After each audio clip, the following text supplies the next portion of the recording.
वो सेवा करता है, और जो सेवा करता है उसको सेवा का, बोलो उसको सेवा का। अच्छा चलो एक हल्का फुल्का नन्ना दुबला कुंचुम कुंचुम छोटा सा प्रश्न है, छिल्ले छिल्ले। पति और पत्नी दो हैं, कौन कौन? पति और हस्बैंड और सर्वेंट नहीं, हस्बैंड। आप समझे? सर्वेंट, सर्वेंट तो नौकर कहलाता है। हस्बैंड और, जोर से बोलो, हस्बैंड और वाइफ है, दोनों हैं। अब इन दोनों में से जो वाइफ है वो नौकरी करती है। वो क्या करती है? वाइफ जो है वो नौकरी करती है, और वो जो आदमी है वो कुछ भी नहीं करता है। वाइफ जो है वो शिक्षिका है, स्कूल में पढ़ाने जाती है, अच्छा जॉब है उसका। और आदमी, बोलो, आदमी कुछ नहीं करता है, जॉब नहीं करता है आदमी। तो बताओ महीने का वेतन किसको मिलेगा? बोलो, वेतन किसको मिलेगा? है जो जॉब कर, महिला जॉब करती है तो वेतन महिला को मिलेगा या आदमी को मिलेगा? बोलो, वेतन किसको मिलेगा?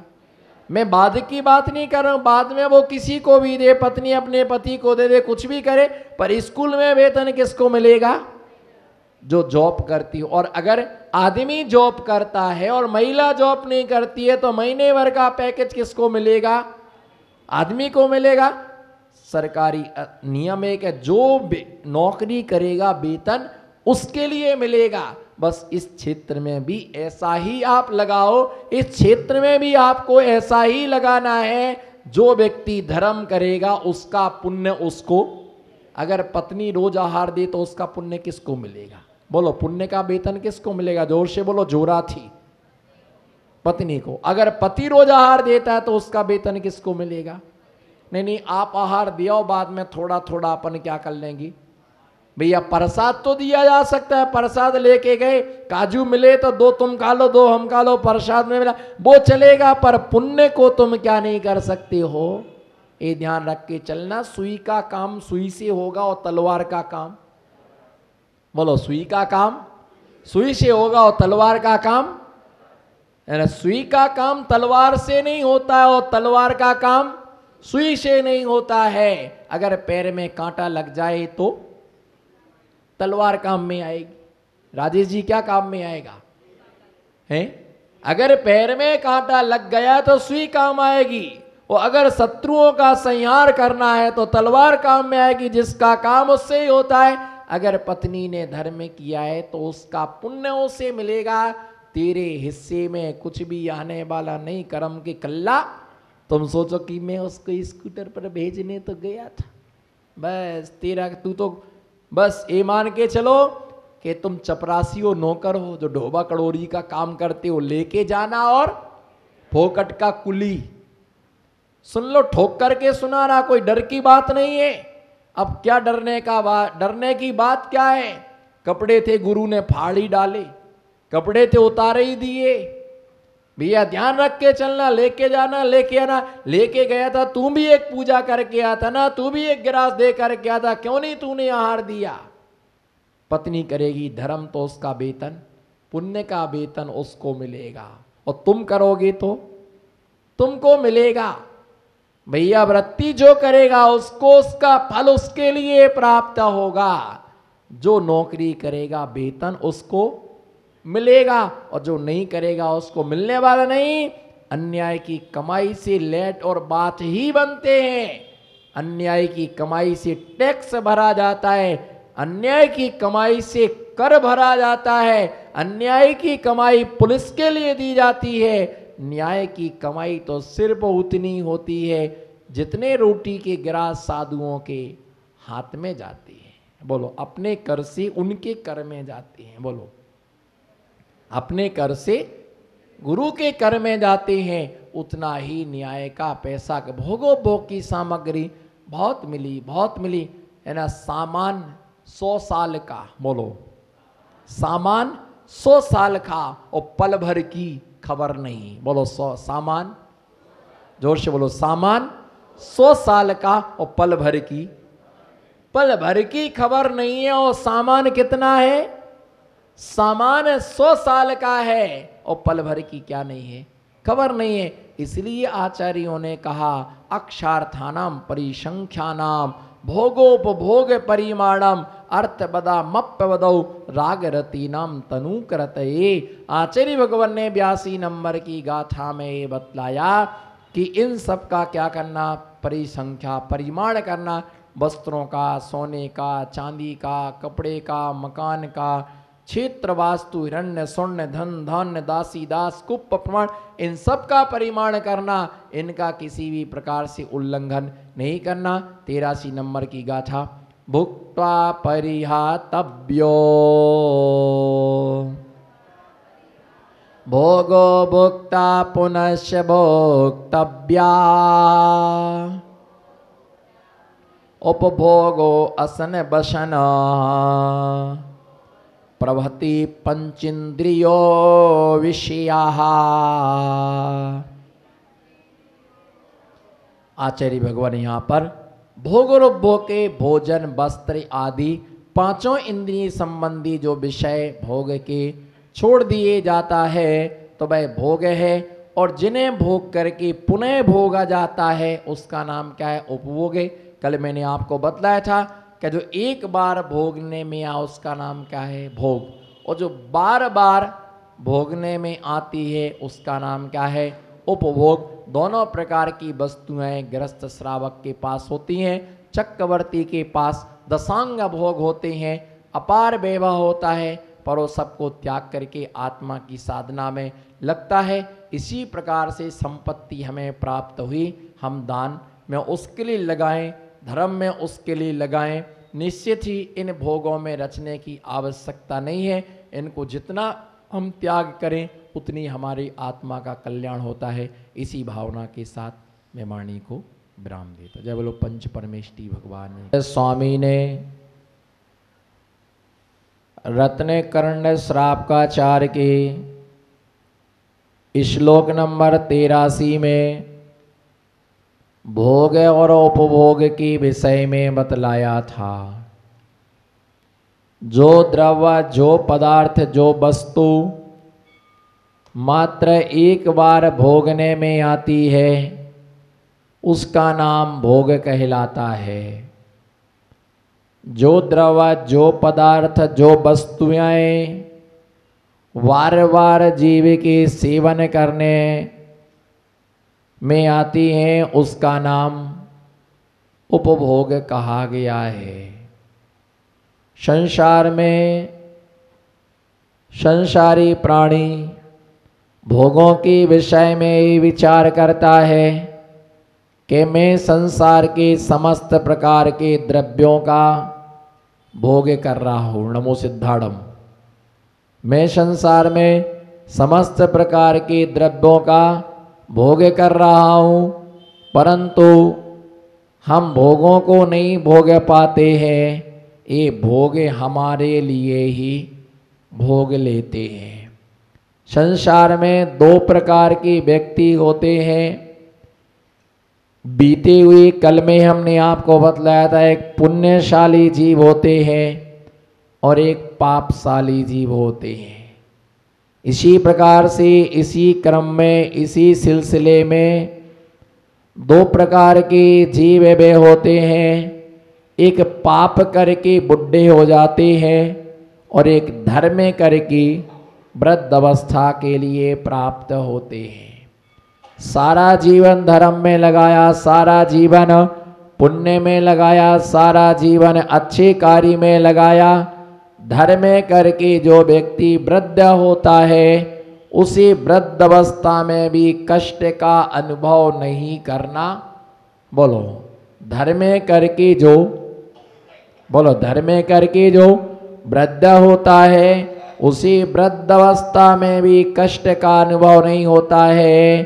वृद्ध अवस्था भी उसकी शांति और सुख से उसकी वह अवस्था निकल जाती। परंतु जिसने अपना सारा जीवन पाप में लगा दिया है, सारा जीवन कर्म करने में लगा दिया, भोगोपभोग में लगा दिया है, ऐसे व्यक्ति को वृद्धावस्था कष्टप्रद होती है। महाकष्ट में उसका सारा जीवन निकलता है, रो रो करके उसी सारा जीवन जीना पड़ता, जिसने जिंदगी अपनी जिंदगी भरा आंखों से टीवी देखता रहा, टीवी देखता रहा, टीवी के पास में व्यक्ति बैठा रहा, वृद्धावस्था में उसकी आंखें उसका साथ छोड़ देती हैं, आंखें उसकी जर्जर अवस्था के लिए प्राप्त हो जाती हैं। जब जर्जर अवस्था को प्राप्त होती हैं तो वृद्धावस्था में उसे दिखाई नहीं देता है। जिसने कान से सिर्फ पिक्चरों के गाना सुनने में सारा जीवन निकाल दिया, वृद्धावस्था में उसके कान बधिर हो जाते हैं, गाली दे दे करके जिसने वचनों का दुरुपयोग किया है, वृद्धावस्था में वो बोलने में असमर्थ होने के कारण से बोल नहीं पाता है, गिड़गिड़ाता है, वाणी चली जाती है। इसी प्रकार से जिसने दूसरे का बुरा करने में, दूसरा का बुरा विचार करने में सारा अपना मन का उपयोग लगाया है, दिमाग से दूसरे का शुभ सोचता रहा, भैया इनका विनाश हो, परे ध्यान रख के चलना, किसी के कहने से किसी का विनाश, बोलो किसी के, जोर से बोलो, किसी के कहने से किसी का विनाश नहीं होता है। अगर किसी के कहने से किसी का विनाश होने लग जाए तो कर्म सिद्धांत की व्यवस्था व्यर्थ साबित हो जाए। अगर कोई कहे कि तुम दुखी हो जाओ और मेरे कहने से अगर कोई दुखी हो जाए तो असाता वेदनी कर्म का कार्य निरर्थक हो जाए। अगर मैं कह दूं कि आप सुखी हो जाओ और मेरे कहने से कोई सुखी हो जाए तो साता वेदनी कर्म की व्यवस्था डगमगाने लग जाएगी। अगर मैं कह दूं कि तुम मर जाओ तो आयु कर्म की व्यवस्था का क्या होगा। अगर मैं कह दूं कि तुम जीते रहो तो आयु कर्म की व्यवस्था का क्या होगा। ध्यान रख करके चलना। ये व्यवस्थाएं जो होती हैं कर्म की उदय से, जो नीच गोत्र उच्च गोत्र अपने अपने कर्म के उदय से जीव के लिए क्या होता है, अपने अपने कर्म के उदय से जीव के लिए प्राप्त होता है। अगर हमारे कहने से किसी का अच्छा हो जाए, बोलो आप सबका अच्छा हो, हमारे कहने से अच्छा हो जाए तो हमारे कहने से आपका बुरा भी हो सकता है।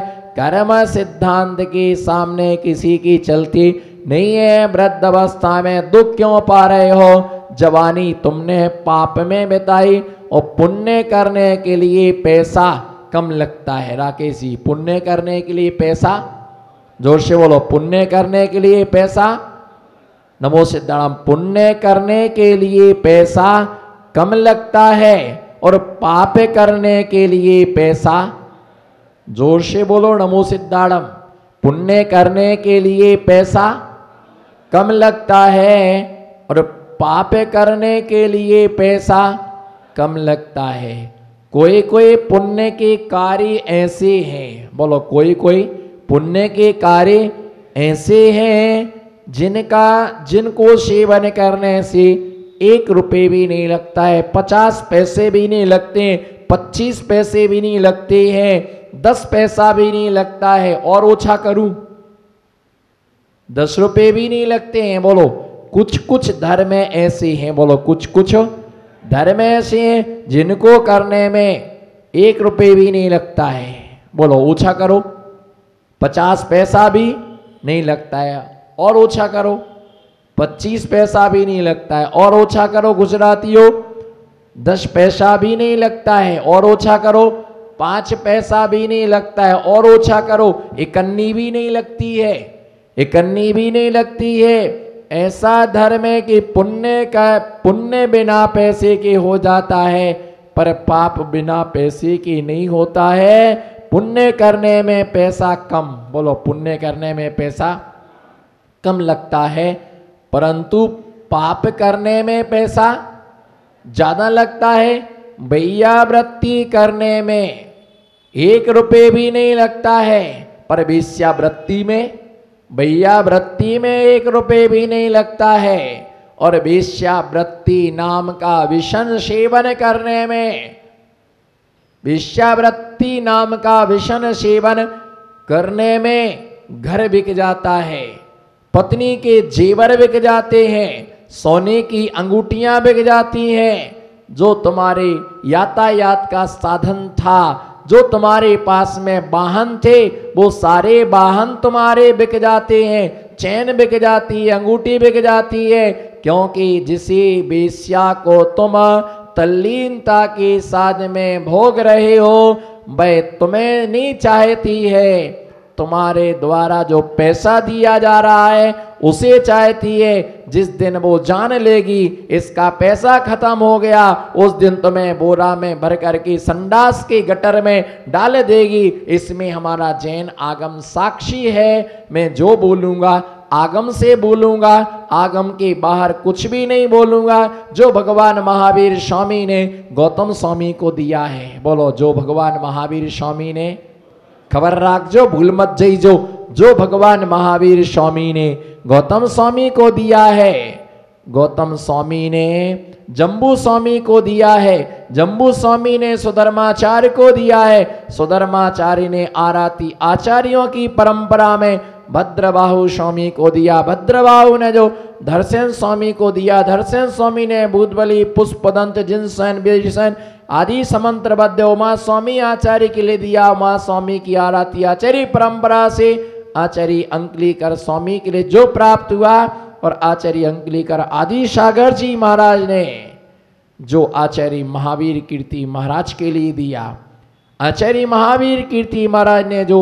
आचार्य भगवान विमल सागर जी महाराज को दिया, आचार्य विमल सागर महाराज ने जो आचार्य गुरुवर विराग सागर जी महाराज को दिया, और आचार्य गुरुवर विराग सागर जी महाराज ने मेरे जीवन की थाली में जो स्वादिष्ट जनागम के व्यंजन परोसे हैं, वही व्यंजन यथावत मैं आप सबकी थाली में परोस रहा हूं। मैंने कुछ भी उसमें किंचित मात्र भी मिलावट नहीं किए, जैसा उन्होंने दिया है वैसा का ही वैसा मैं आपके लिए परोस रहा हूं। जिनागम है, और चारुदत्त नाम का जो पुत्र, चारुदत्त नाम, चारुदत्त था, अत्यंत धर्मात्मा था, उसके माता पिता को डर लग रहा था कहीं ये साधु ना बन जाए।